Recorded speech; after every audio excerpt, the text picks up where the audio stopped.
This is Kristopher Carter. My name is Lolita Ritmanis. And this is Michael McCustion. And we are the Dynamic Music Partners. And you are listening to the Geekcast Radio Network.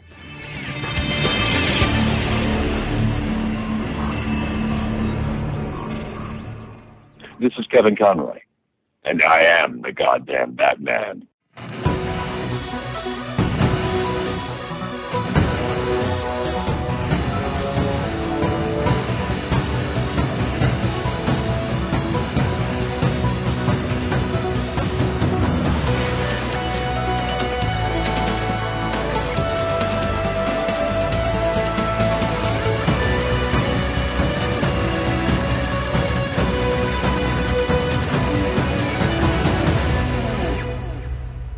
Hello and welcome to the Geekcast Radio Network's interview of three very awesome composers. I'm, of course, TFG and Mike, and after only 8 short months, I get to have yet another conversation with the Dynamic Music Partners.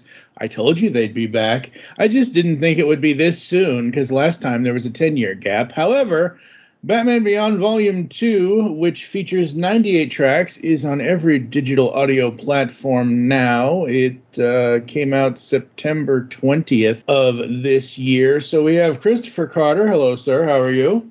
Hello, Mike. Thanks for having us back. Absolutely, absolutely. We have Lolita Ritmanis. How are you, ma'am? I'm excellent, Mike. Great to be with you today.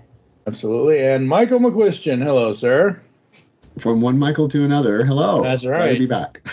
Absolutely, absolutely. Today we'll be specifically celebrating 25th anniversary of Batman Beyond by talking about the Volume 2 release of the score.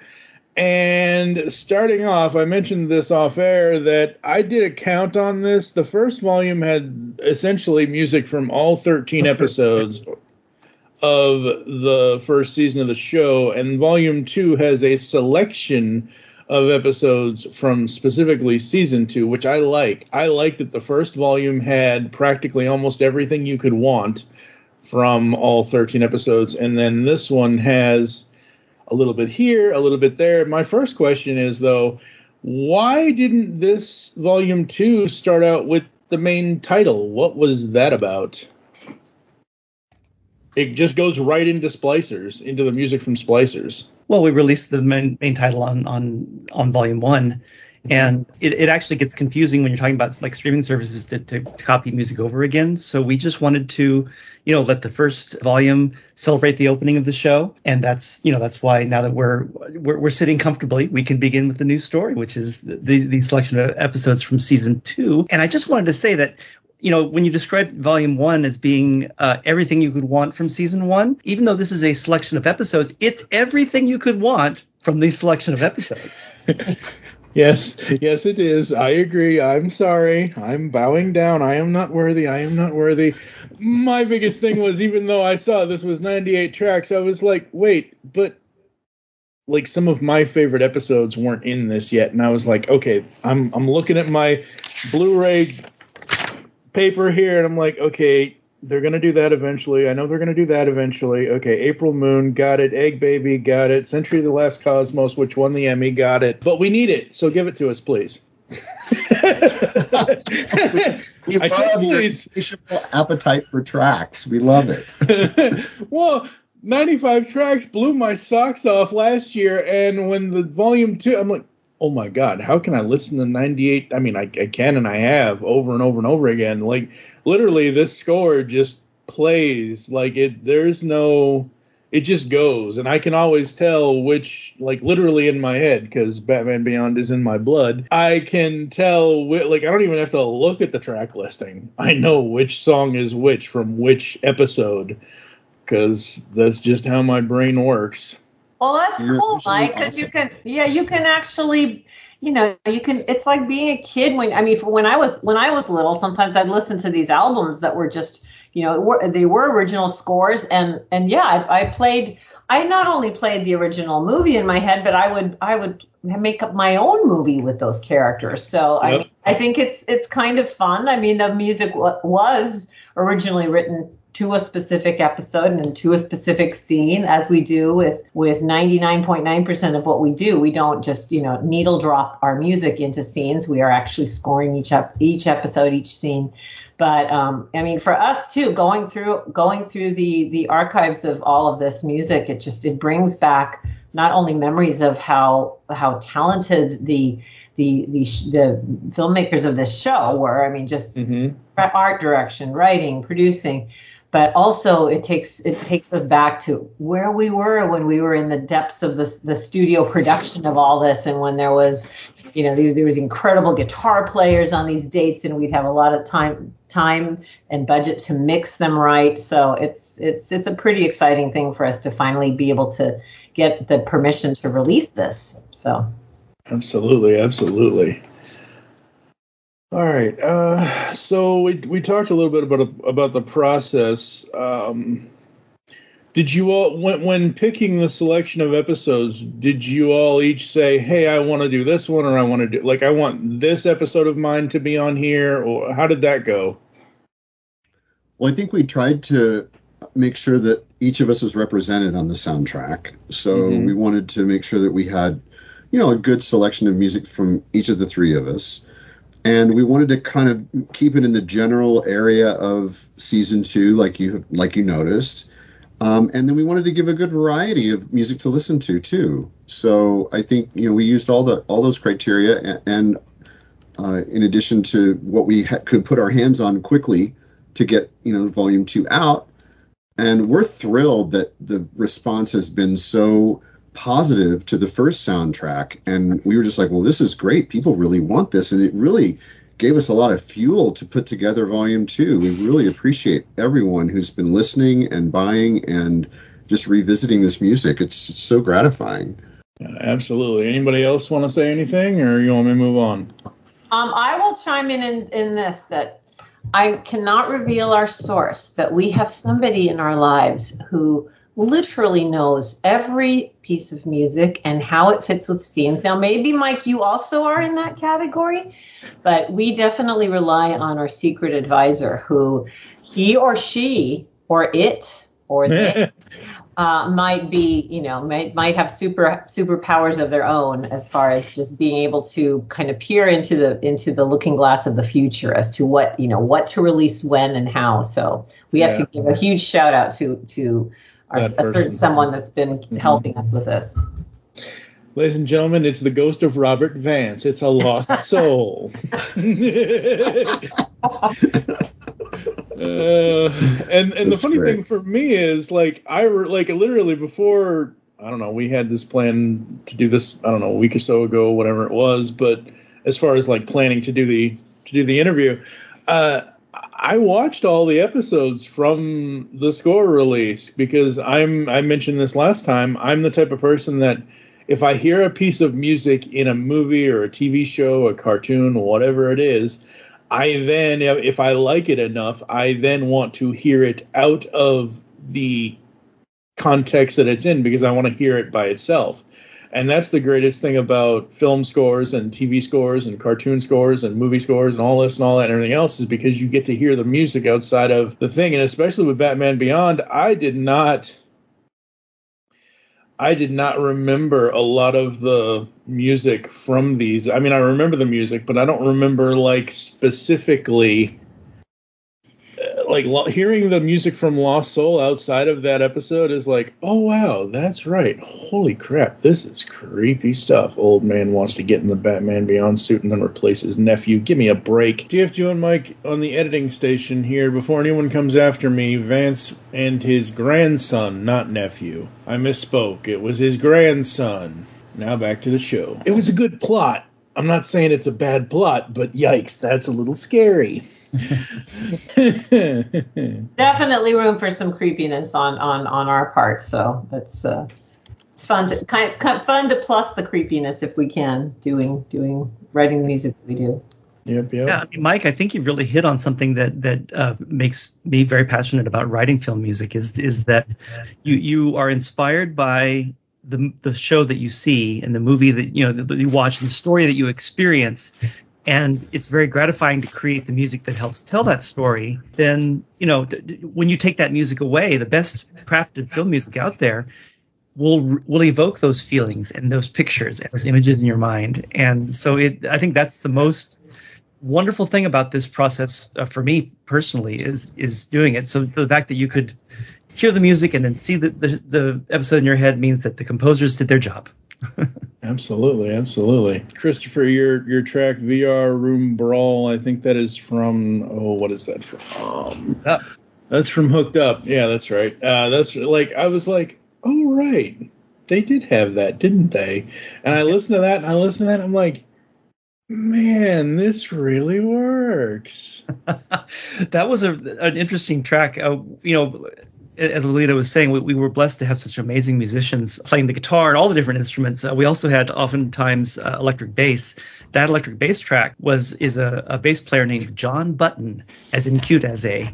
And he is just a phenomenal monster bass player who I've known since college. We were roommates together.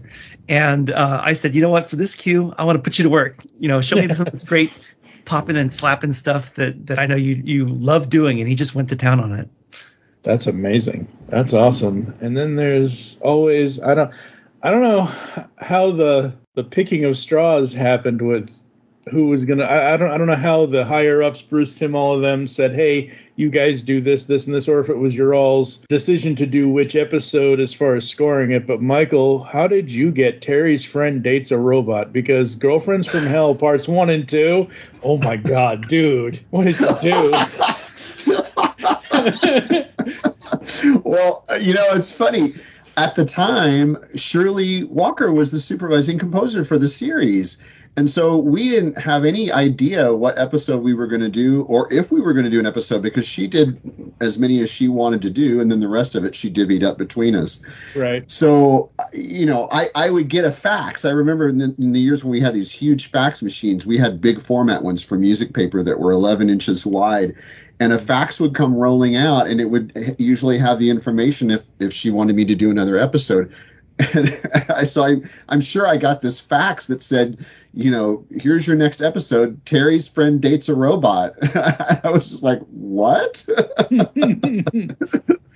So, yeah. And when I saw the episode, okay, I'm just gonna say this because I'm a very proud nerd, and when I saw that episode, I'm like, I know this guy, I know who he is, I know what he's all about, I know where he came from and where he's going, and so I thought it was like a perfect assignment, right? Because I'm like super nerd. So anyway, I pretty much got it from day one, and thankfully the producer was into what I was doing, because what I was doing was really strange. But he got it too, so maybe he's a little bit of a nerd too, Yeah, absolutely, it works.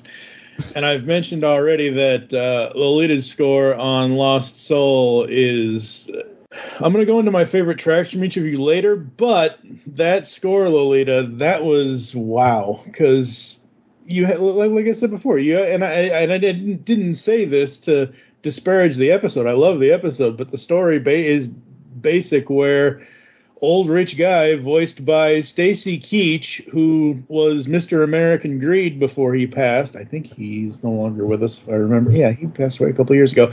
Anyway, you've got him as this old man, Robert Vance, who wants to basically live on forever through basically replace his grandson's memory, like, oh boy, body swapping and switching and everything else. How did the music come for this? I have no idea, Mike. That's honest. It's so long ago. I don't remember what I had for breakfast this morning. So, in all honesty, no. I could give you some really cool, like, made up answer, but it's really, with the amount of music that we've written over the years. I'll speak for me. When I'm in that moment, I'm totally in the moment. But it's like, I don't know, like, it's almost like, I don't know how much you travel, but it's like if I return to a certain, you don't, well, no. I love to travel. And let's say if I go to the same place and I've gone there like maybe 5 times in my life, I don't remember which time I saw which specific thing and what, Michael, on the other hand, his memory, he can remember.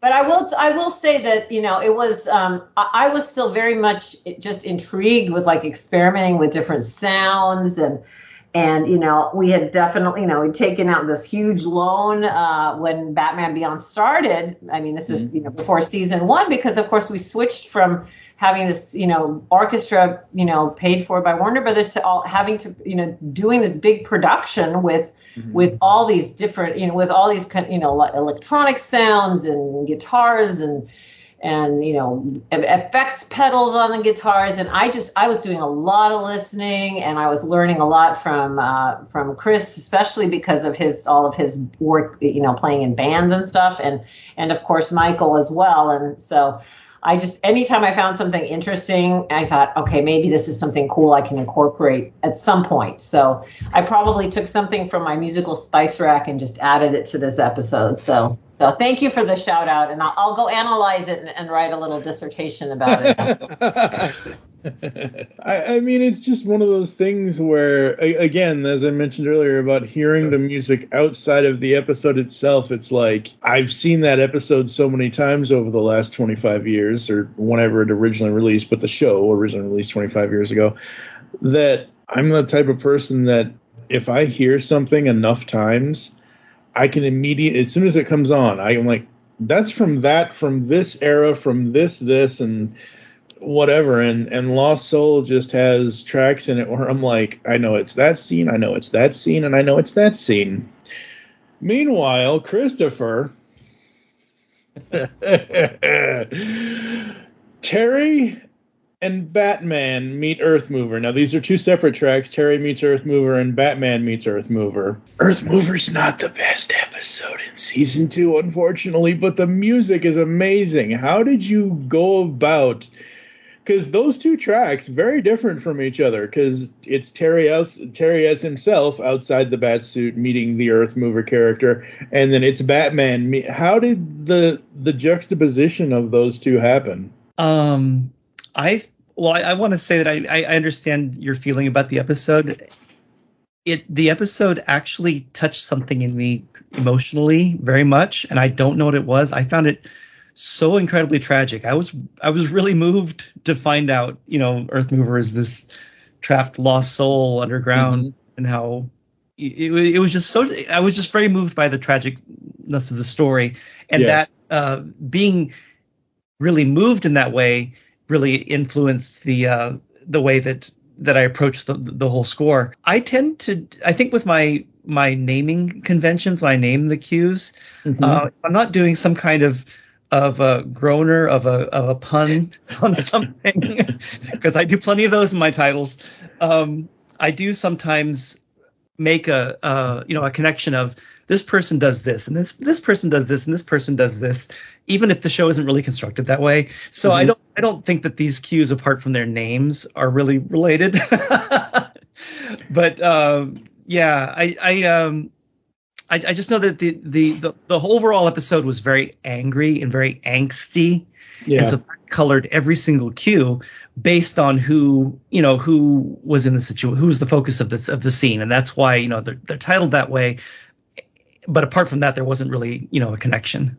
See, I thought there was, because again, you have Terry McGinnis outside the Batsuit just as himself meeting the character for the first time, and then you have him coming back and meeting it as Batman, as it is said in the other episode in Lost Soul. Just because the suit is out of commission, Batman isn't out of commission. I mean, I think that whole idea of who is Batman and is he more than just the suit is asked quite a lot in this series, just because the suit is just so amazing in all the technology, and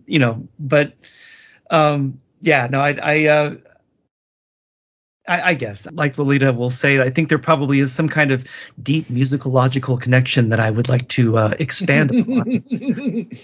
But I'm unable right now, so we'll just have to go with it. It is what it is. And then for me, what always catches me in these cartoons, and these are the things, and I'm glad that you all, doing it the way you're doing it now, and the way that it was done in the past with releasing the physical releases with La La Land Records and all that stuff, when you all were working with them, I love any time a specific separate cue shows up. So the video game source cues, Michael. Thank you. You're welcome. And the news source cue, Lolita, from Lost Soul, because I love those little things, because it doesn't need to be a big sweeping moment. It can be something as so subtle as whatever it is, and it's just like, hey, I remember that, or oh, hey, that's cool, that's awesome. So the mixture of the source, I love source music because it is so fun at times. So do each of you, we will start with Kristopher, what is each of your all's favorite track from Volume 2? Oh, I wish we could come back to me. All right, well, you can pass. Lolita, what about you? Mike can go first. Yeah, I think we're gonna hum and ha this around. I'm out of options. It's Mike, your turn to hum and ha, and by that point I'll have it figured out. No, I know I have a favorite track. So my favorite track from this group of cues, and I'm only gonna say favorite because I think it's a really good listen, is De-Splicing and Taxidermy Part 2. Yes. My second favorite track is Girlfriend from Hell Part 2. So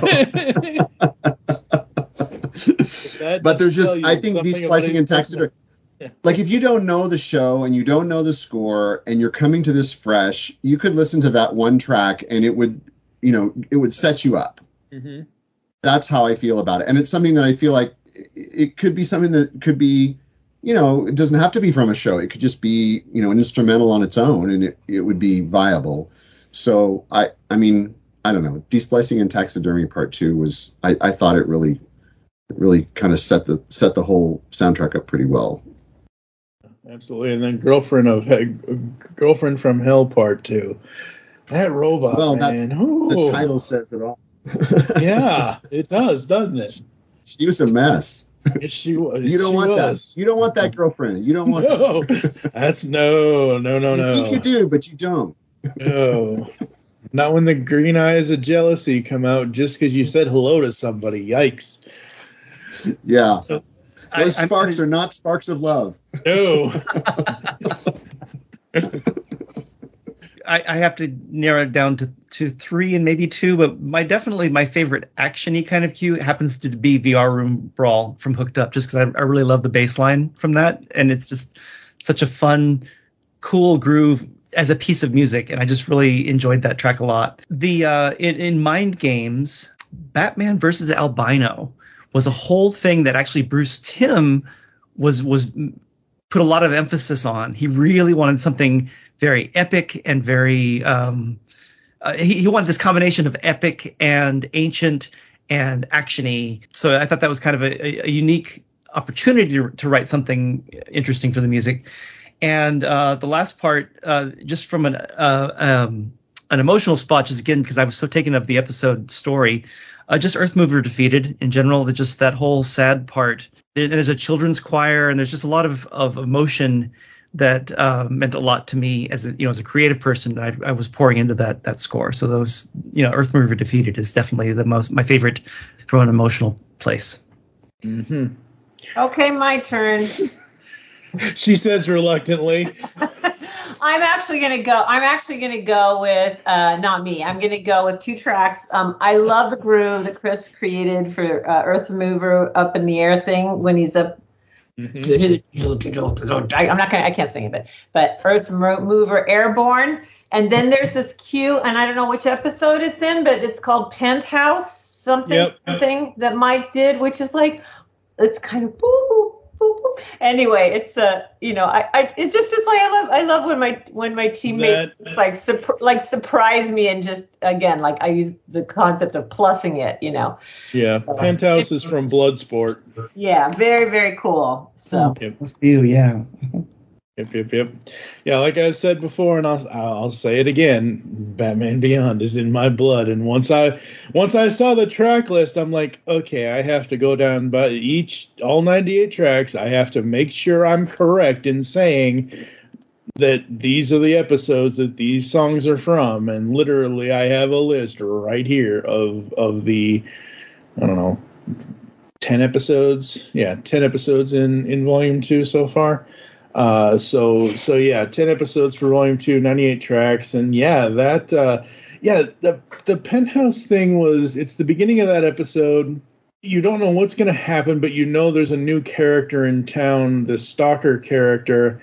And again, it's that subtlety of that track that opens that episode. Well, I hope you have our handy dandy guide that tells you what the tracks are and what episodes they're from.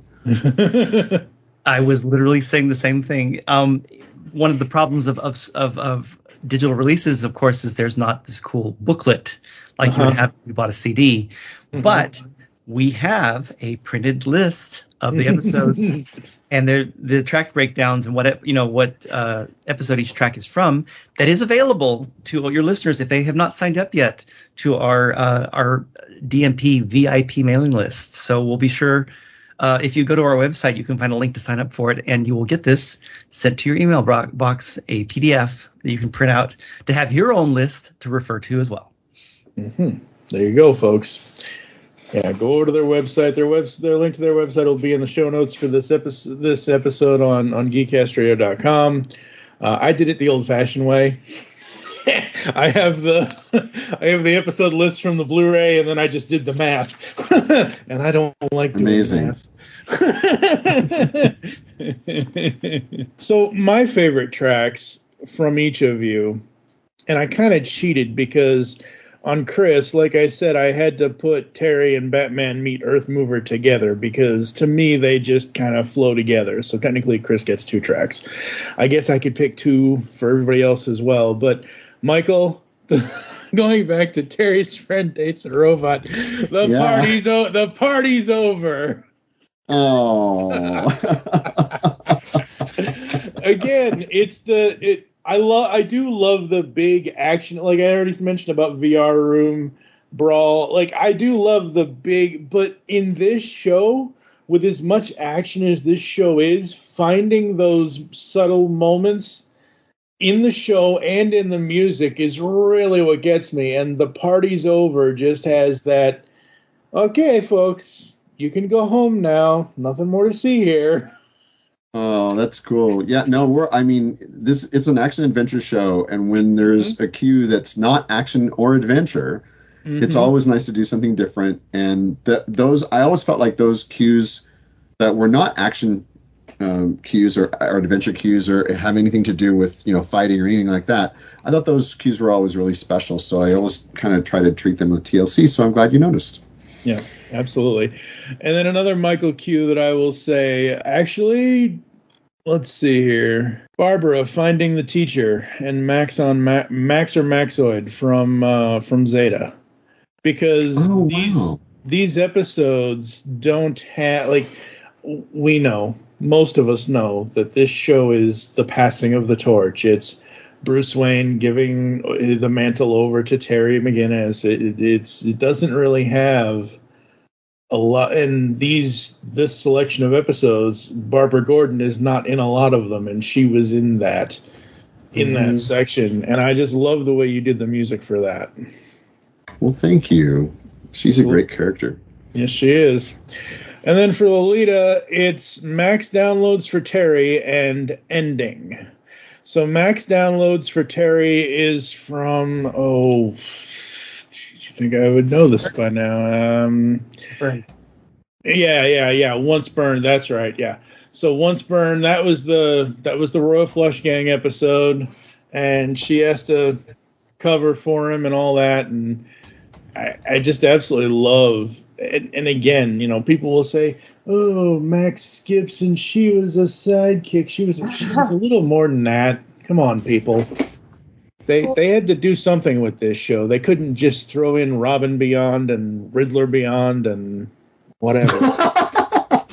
I never thought about that. The music with the whole Royal Flush, it seemed like it was, to me, kind of a lot of like swimmy kind of sexy swimmy kind of music, which kind of was fun. A lot of scooping and.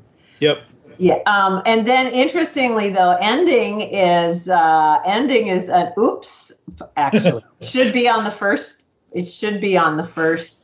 volume.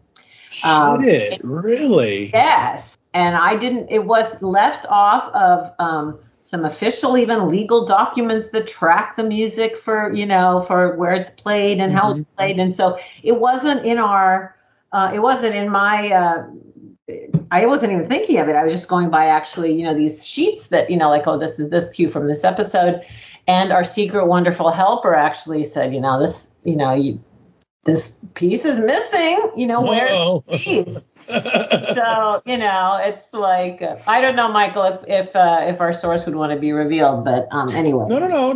I don't. Probably please don't. Not. Yeah. Okay. Yeah. So anyway, it's fine. and it's actually, I mean, it is a really good piece if I do so say so myself, but it's one of those that it was like, I mean, I can't believe I forgot to put it on there because I was just going in on autopilot. So we have it on volume 2. So I want you to know that even though it wasn't on volume 1, I remembered that piece from all those years ago, and I remember hearing that piece. I don't know if it was when you were scoring it or mixing it, but I actually remembered the tune and could sing the tune. And so when we discovered that it was missing, it was like, well, you have to do this. You have to do this. It's that good. It must be there. So I'm really glad that it's on there. Yeah, it's a great piece, Lolita. So originally it was, and correct me if I'm wrong in this, originally it was supposed to come between Dated Disc, Batman Warrens, and Batman Visits Paxton by you, Lolita, and then it was supposed to be between that and the end theme by Kristopher, correct? It's at the end of, it's close to the end of the show. Yeah, that's what I thought. But again, it's one of those things where it's here on Volume 2, and that's what makes Volume 2 such a different animal than Volume 1, where it brings you right into the show. It's kind of like how cartoons changed over the years. In the 80s, cartoons, and Michael will probably connect with me a little bit more on this than you guys will, and you guys maybe too, but cartoons in the 80s, you started with the theme song. You started with that opening. You watch He-Man and the Masters of the Universe. It's da-da-da-da-da-da-da-da-da. I'm going to punch you in the face, blah, blah, blah, blah, blah. Well, somewhere between, I want to say 2000 to now, some cartoons have changed to where they do a little intro clip. This, Batman Beyond didn't do this, I don't think, for as far as I remember. But some cartoons now will do this intro clip where they'll have like a 1.5, 2-minute scene or whatever. Sometimes it's longer, depending on what you're watching. And then they'll throw in the opening title sequence, whatever it is. So I think that's cool between Volume 1 and Volume 2 that you all have found a way to just get right into the show with the first track, Chelsea Gets Spliced / Bruce Covier comments, and then ending it with endings. Or with ending, I should say. No S. So that's interesting. That's awesome. And that offers a different way to hear the music. Yeah. Cool. All right. So I asked before, and I'm going to ask again, because I want to know, when will Volume 3 be in our ears and what's going to be on it? Life is a mystery, Mike, isn't it? We never know. We have to react to what's happening in the world. We have to react to see how many people are interested in Volume 2 as well. So, it's like if we have enough people, going out there and streaming this or those who can afford it, down buying it, I think things might move faster. I mean, we don't really know, but we want to get it all out there for sure. I know you all do. And the other thing that occurred to me before doing the interview today is that next year is the, oh God, this hurts my head. It's the 25th anniversary of Return of the Joker, and that has only ever had one CD release from years ago. Yeah. So is that in the plans? I'm not asking when, but I am assuming that's in the plans at some point down the line, right? It's definitely on the table. We don't have anything contemplated of where that would fit into the release strategy. But yeah, I mean, it's definitely, Batman Beyond had a CD release. The series had a CD release. Yeah. We're just thrilled that the 2 volumes we've released so far have been able to add so much more dimension and so much more complete, record of the music from the show So yeah, there's these movies that were associated with the series. I know all of them we would love to see more complete, updated releases too, for sure. Yeah, complete release is the best release, honestly, because those 14 tracks, I think I just looked at it. I just looked at it. 14 tracks. That's not enough. Sorry. Sorry, not sorry. 14 tracks, just not enough. Well, we have set the bar kind of high with like 99 tracks and 98 You'd tracks. think, yeah, But hey, absolutely love it. And yes, folks, go check out on whatever music streaming service you use, whether you're streaming it, whether you're purchasing it on iTunes. Yes, iTunes is still a thing. I will forever say that until Apple kills it, but iTunes is still a thing. You can still purchase music on iTunes, which Amazon as well. Yes. Yeah, yes, we have a single link that actually will take you, offer you a menu of all the different places you can both stream and purchase it, and we'll be sure that to give that to you so you can have it on the show notes on the absolutely link as well. So we'll be sure to get that to you. Sounds good. All right, before we go, is there anything else that any of you all would like to say? I just want to say that I am, we're just thrilled that people are listening to the albums. It does make a difference. It definitely does help. The numbers do help move ahead with the other ones that we're contemplating, and so all the support means the world to us for sure. Yeah, absolutely. And just the fans support all these years, and then the new fans, people that just discover the show this year, I think that show holds up so well, and I just think the work on it from all the writers, producers, etc. It's just so outstanding. So it's just to be able to be part of that legacy and to have new people discover it is just it means the world to us, absolutely. So thank you all, and thank you, Mike, for being such a supporter of our work all these years, and for having us on once in a while. Absolutely. Yeah, I want to second that. Thanks so much, Mike, because we don't really have any formal marketing campaign, and we're not some big record company that has a department that has outreach and everything like that. And just what you do to help get the word out about our music, and what the fans do among themselves to get the word out and to bring new people in, is really, really valuable to us, and we really, really appreciate it. So thanks so much for all the support from you and from the others who've interviewed us, and from all the fans who continue to spread the good word. Yeah, absolutely. Because again, like I've mentioned, all the music is great. It's amazing. Some of the music, it's great, it's amazing, but we really want it all. Give it all to us. Like, we want everything. I don't remember if I've written up a specific, I know I've written up several, I gotta fix that image. I don't remember if I wrote up a specific soundtrack blog entry for this, but I will be writing up one for Volume 2. I think I wrote one up for Volume 1. I don't remember. I usually do that. Usually I have it done before the interview. But I don't know if I did that this last time with Volume 1. So anyway, that's going to do it for us here on Geekcast Radio, Legends of the Dark Knight, all that good stuff. Coming up next, I have no idea what's going on. All as I know is I got to go back in and recheck this Batman Beyond music stuff and make sure I've written stuff up and everything else. So for now, I have been TF2 and Mike with Kristopher Carter, Lolita Ritmanis, and Michael McCustion. Unleash the Geek in you, and we will catch you next time here on Geekcast Radio Network.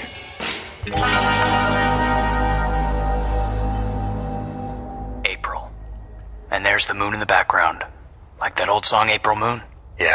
Hi, this is Kevin Conroy, and you're listening to the Geekcast Radio Network. The voice kept calling me Bruce. In my mind, that's not what I call myself. What do you call yourself?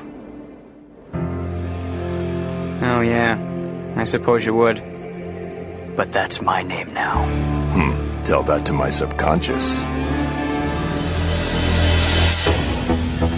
You've just heard, a podcast from the Geekcast Radio Network. If you enjoyed this discussion, head over to geekcastradio.com to check out this episode's post for more insights and links. Interact with the show, feedback at geekcastradio.com, or interact with us on X at Geekcast Radio and on Facebook at Geekcast Radio Network. Don't forget to subscribe to the Geekcast Radio Network of podcasts on your favorite podcatcher. So until next time, unleash the geek in you.